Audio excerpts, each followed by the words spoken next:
Neuralink, qu'est-ce que c'est? Neuralink est la société neurotechnologique cofondée par Elon Musk, ayant pour objectif de créer une interface cerveau-ordinateur BCI. L'idée principale, permettre aux humains de communiquer avec des appareils numériques téléphones, ordinateurs, etc. Rien qu'avec la pensée. L'implant est aussi appelé télépécie, contient environ 1024 électrodes et 64 microfils implantés chirurgicalement dans le cortex moteur, et fonctionne sans fil grâce à une recharge sans fil.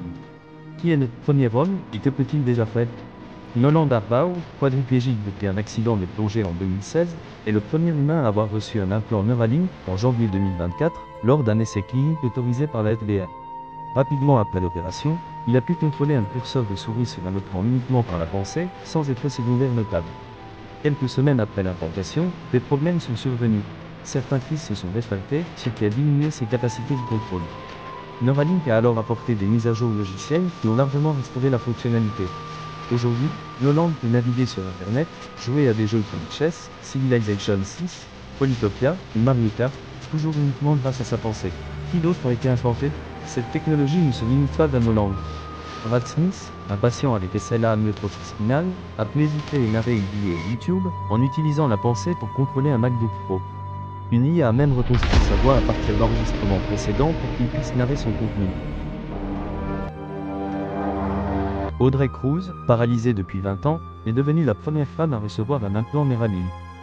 Grâce à celui-ci, elle a pu écrire son nom mentalement pour la première fois depuis des années. Récemment, un cinquième patient, un ancien militaire nommé FJ, s'est vu implanter un chip lui permettant de contrôler son smartphone ou sa télévision par la pensée. Enjeux éthiques et techniques. Les bénéfices sont considérables pour les personnes atteintes de paralysie ou de troubles neurologiques. Regain d'autonomie, communication sans interface physique, interactivité numérique facilitée. Mais ces avancées suscitent aussi des questions majeures. Sécurité et fiabilité, la batterie, la migration des fils dans le cerveau, la possibilité de retirer l'implant sans dommage restent des préoccupations soulevées par la FDA.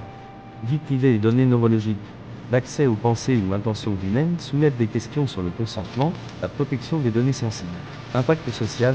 Ces technologies pourraient transformer radicalement notre rapport à la technologie, à l'identité et à l'autonomie humaine. Introduction palpitante. Présente Neuralink dans quelques minutes. L'entreprise, l'objectif, la sensation d'interface cerveau-ordinateur. Montre des images comme celle-ci dessus pour captiver visuellement.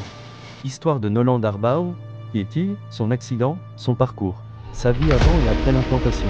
Sa capacité à contrôler un ordinateur et jouer à des jeux mentaux. Autres réussites humaines. Met en avant Brad Smith vidéo, Audrey Cruz écriture mentale et RJ contrôle d'appareil. Illustre les avancées concrètes de la technologie. Les défis ou controverses. Évoque les problèmes techniques fils rétractés, sécurité, batterie. Aborde les questions éthiques vie privée, impact social, réglementation. Conclusion inspirante. Réflexion sur l'avenir de cette technologie. Appel à commentaires. Et selon vous, jusqu'où est-on prêt à aller dans la fusion homme-machine?